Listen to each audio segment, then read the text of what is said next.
Bonjour, bonjour à toutes et à tous, bienvenue sur KTV, Kwezi FM, le 106.9 pour ce temps de parole, toujours en direct à la radio et à la télévision.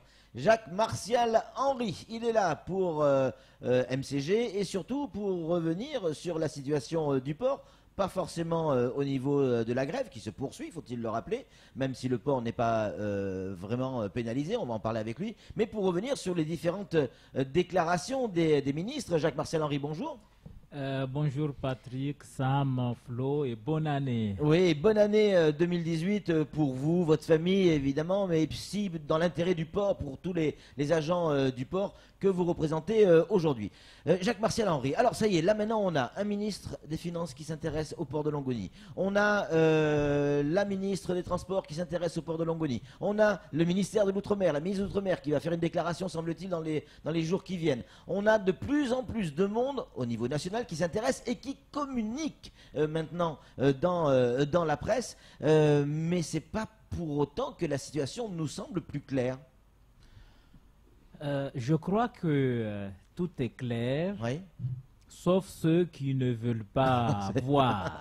Mais je crois qu'à la lecture de ces deux courriers émanant respectivement du ministre des Finances et de la ministre des Transports, Oui. c'est très très clair. Et nous attendons aussi le rapport de la mission interministérielle qui sera encore plus clair. Alors, qu'est-ce qui est clair? Parce que là, on a, et ça me l'expliquait très très bien tout à l'heure, qu'est-ce que dit l'État? On dit, en fait, en gros, cette histoire, elle est un peu compliquée, on va nommer un médiateur, et ce qui serait bien, c'est que vous puissiez vous entendre. L'État s'exprime avec beaucoup de diplomatie. Oui, ça on a vu. Et par contre, le contenu de ces courriers est très clair. Il est très clair que cette revendication visant à créer un grand port maritime n'est pas possible. Ça c'est clair. Il est très clair que la dissolution de la DSP n'est pas possible.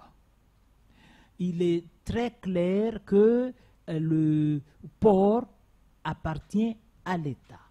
Il est très clair que le Conseil général a juste une délégation de gestion.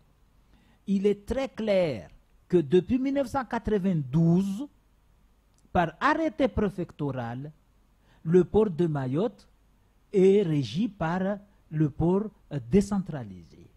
Et que depuis 1992, qu'il y a la DSP. Ok, ça c'est l'historique, on le connaît par cœur, cet historique, Jacques Martial.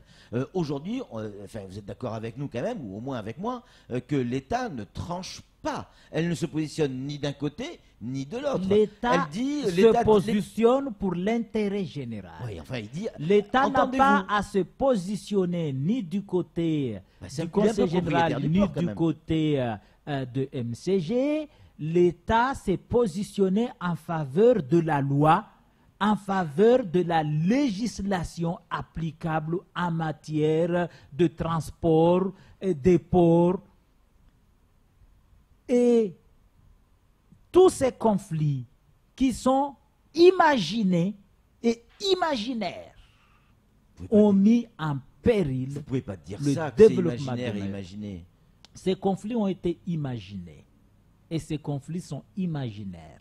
L'objectif était d'évincer MCG du port pour des raisons purement politiques et que le Conseil général a cessé volontairement d'organiser les comités techniques, d'organiser les comités de pilotage et d'organiser les conseils portuaires et de soutenir son délégataire pour mettre le délégataire en difficulté de telle sorte que celui-ci il a tout à gagner, le conseil départemental de lui-même. À ce que tout se passe bien, c'est des recettes, il a tout intérêt. Pourquoi le conseil départemental mettrait des bâtons dans les roues d'MCG c'est pour des raisons purement politiques. C'est-à-dire, clairement. Pour ma politique, des raisons purement subjectives, futiles et qui n'ont aucun intérêt pour la population. Il faut savoir que la DSP, c'est 104 millions d'euros en 15 ans en termes d'investissement direct, et c'est au minimum 2500 emplois directs et indirects. Mettre en difficulté le délégataire, c'est mettre en péril cet élan économique que la DSP, la Convention de la délégation des services publics, a voulu soutenir pour créer des emplois au profit des jeunes Mahorais, pour moderniser le port de Mayotte, qui est en plein centre du canal de Mozambique, qui est très stratégique, Oui, qui a les atouts c'est clair. de pouvoir mettre Mayotte dans une situation de développement équilibré. Pour des raisons politiques, vous savez, moi je suivais le journal. 3 mois après l'élection de Sabahattin Ibrahim à la présidence du Conseil général, ils ont déclaré clairement qu'il faut mettre MCG et Madame Nel dehors. D'accord, je n'arrive toujours pas à comprendre. Vous dites politiquement, mais l'intérêt politique. En tout cas, on va donner la parole à Samuel Bocher qui a une question à vous poser, Jacques-Martial Henry. Des problèmes imaginés et imaginaires, vous dites. Mais en attendant, c'est pas faire honneur au travail qui a été rendu par la Chambre régionale des comptes, qui a émis un rapport et qui détaille les responsabilités non seulement du conseil départemental, mais aussi de Mayotte Channel Gateway. Et les responsabilités sont très largement partagées. Le courrier des 2 ministres démontre clairement que les décisions ou les avis de la Chambre régionale de comptes sont critiquables, qu'on peut les critiquer.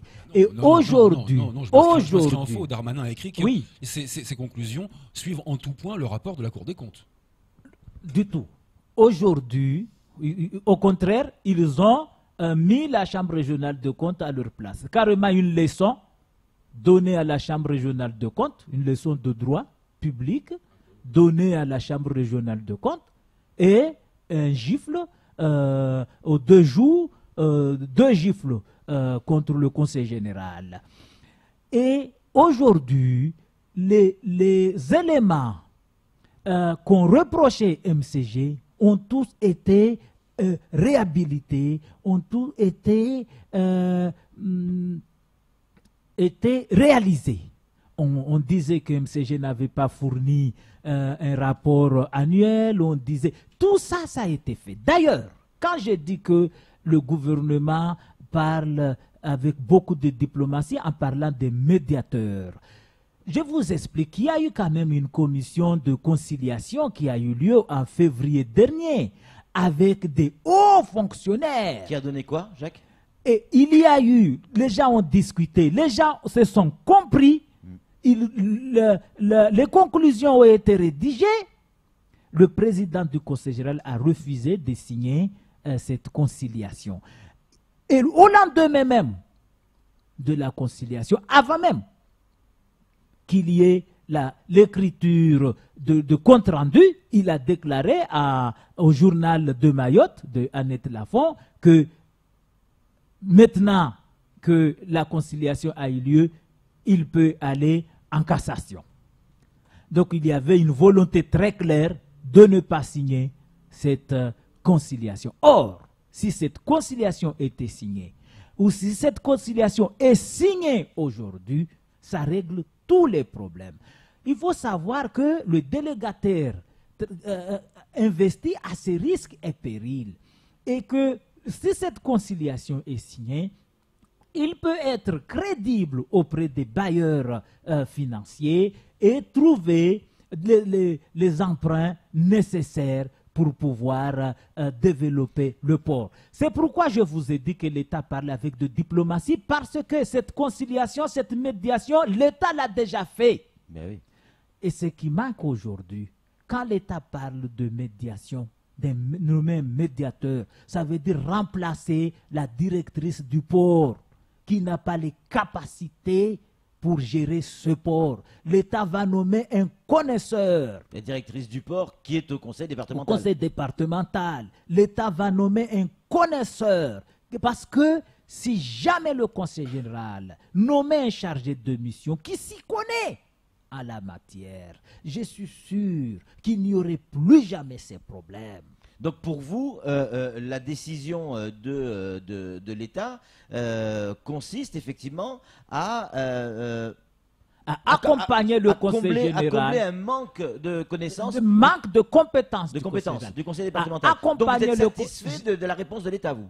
Bien sûr, D'accord. si le conseil général reçoit un fonctionnaire d'une qualité exceptionnelle, dévoué au développement et à l'intérêt général, ça ne peut qu'être bénéfique pour Mayotte, pour le conseil général. Parce que ce n'est pas le président du conseil général qui gère le port. Le président du conseil général ne s'oriente qu'à par rapport au dossier que lui soumet les services. Mais quand les services vous soumettent des dossiers fantaisistes ou mal intentionnés, il est tout à fait clair que c'est l'intérêt général qu'on remet en cause.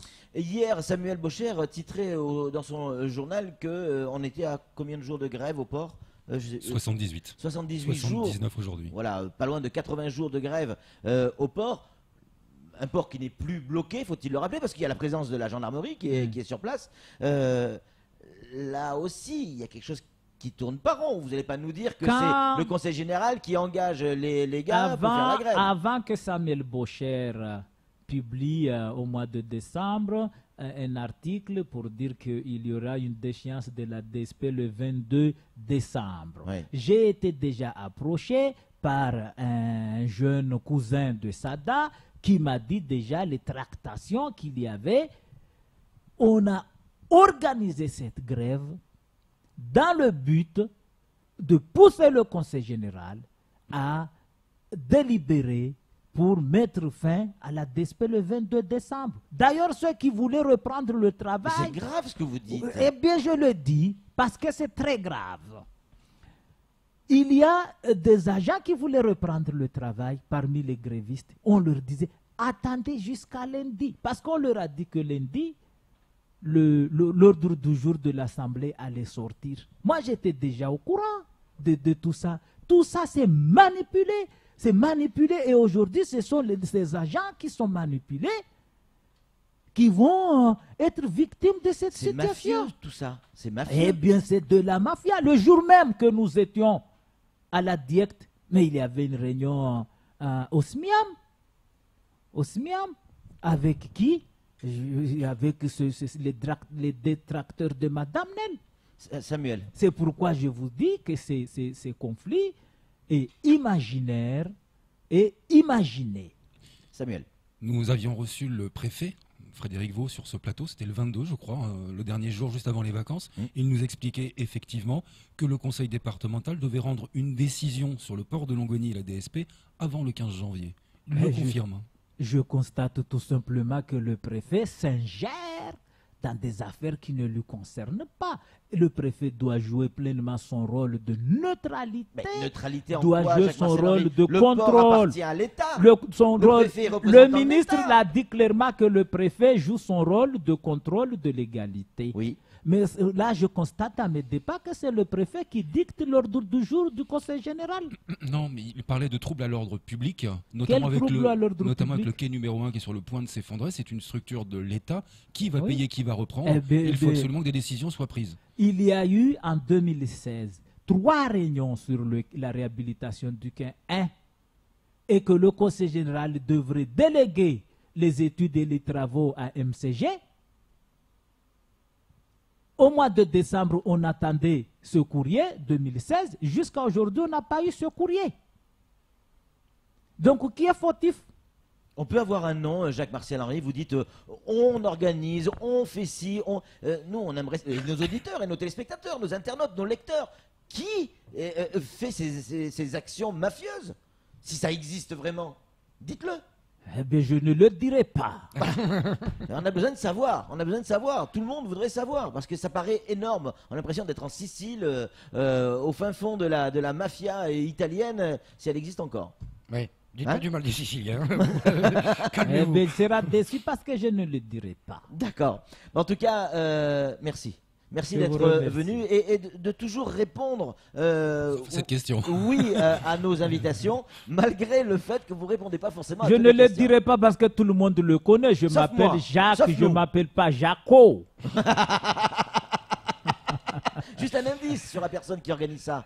Mais on connaît tous les Non, honnêtement, tractations non, je sais pas. de Là, je Salim découvre. Naouda, de Martinez, de Fauzia Korji, de la Smart. C'est eux, les mafieux C'est toi qui as prononcé Non, je pose la le question. mot mafia. Mais tout ce beau monde, hein, il y a aussi la CCI, le représentant de la CCI, qui s'organise pour mettre en difficulté le port. Wouh. Bon, écoutez, on va essayer de gratter de ce côté, on va essayer de comprendre, on va questionner tous ces gens pour essayer de comprendre, parce que effectivement c'est beaucoup d'argent, le port, ça intéresse beaucoup de monde, et bon, on voudrait tout simplement comprendre. Merci à Jacques-Martial Henry d'être Je vous venu remercie. sur ce plateau, d'avoir répondu à nos questions. Un point positif tout de même, c'est que l'État communique sur la situation du port de Longoni, ce fameux port qui est à 10 000 bornes de Paris. On a l'impression qu'il intéressait personne. Et bien là maintenant, avec les réactions officielles, hein, Samuel, qu'on a pu voir des différents ministres, oui, on peut dire aujourd'hui Non, que le l'État ministère, s'est toujours, en tout cas, il communique l'État aujourd'hui. s'est toujours intéressé parce que sinon il n'aurait pas signé la défiscalisation pour l'acquisition. Ouais, du- mais je parlais du problème et du conflit qu'on a aujourd'hui. C'est tout pour ce temps de parole. On est à la bourre. Tout de suite, la suite de nos programmes. Mafieux.